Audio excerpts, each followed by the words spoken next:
Welcome to the latest independent vlog news summary direct from our summary desk, otherwise known as my Compost Heap. Let's see what stories we're working on at this hour. Well, what a nice sign. Welcome. Well, you know where you might not be able to put this kind of nice welcome sign up? In the officially historic districts of our Worcester Square and Fairhaven neighborhoods. We found that out this week because Mandy Management, the big landlord, they actually made some nice signs. They had all these junky signs around town. They made nice signs. They put them up in those districts. And they got cited by the building department because there were rules in these districts about what's officially an okay sign and what's not, which are the stupidest rules in town.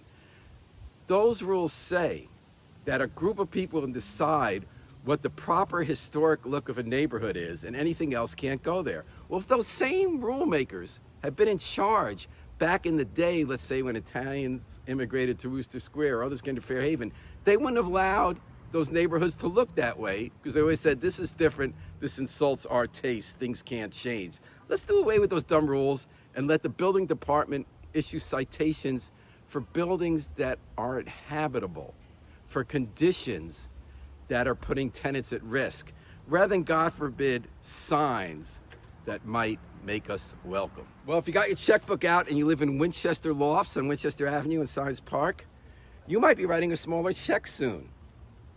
Winchester Lofts was a luxury apartment building that was made in a renovated factory, the old rifle factory, where rents are high.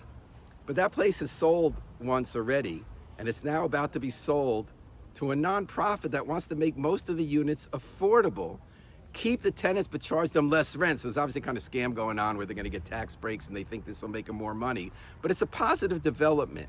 When they built some of that luxury housing over the last decade, it was always possible that the market wouldn't support so much of it. The original investors take a hit on it, and they often have ways of covering the losses. And then the rents came down. We saw that in Fairhaven in the 80s with all the luxury condos that were built. They didn't necessarily get support in the marketplace, and there's a correction. It's not all bad. Hold on a second. I'm going to interrupt this conversation and a phone call. Just kidding. I'm going to be like New Haven high school students and not be stuck on my phone all the time. The Board of Ed decided this week that a ban they had on cell phones in school, in the middle schools, is now going to be added to the high schools. And it works, and that's why they did it.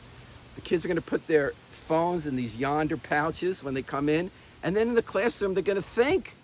They're going to see each other. They're going to talk. Oh my God, let's not just stop at the classroom. Well, here's some ice just in time for Labor Day picnics on Monday. The evil version of ICE, Immigration and Customs Enforcement, that jackbooted masked army that's been set on our streets to take away people's freedom.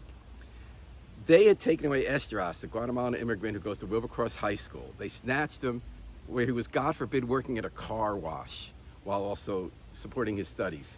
Well, this week, a federal judge granted bond so that hopefully Estras can come out and be free, at least for this Labor Day. And that makes me think of the purpose of Labor Day. The original Labor Day in this country was May Day. It was a workers' holiday. It was pro-union and challenging power. American corporations, the big money, got the official date changed to this Labor Day in September to try to take away that notion of it embodying challenging power. I think whether it's Estras and ICE or the other dictates from Washington that are threatening our freedoms, I think we can summon that spirit this Labor Day and beyond every day to fight back and win. Until next time, this is a New Haven Independent Vlog News Summary. Remember, always pick up and recycle your trash while we still can.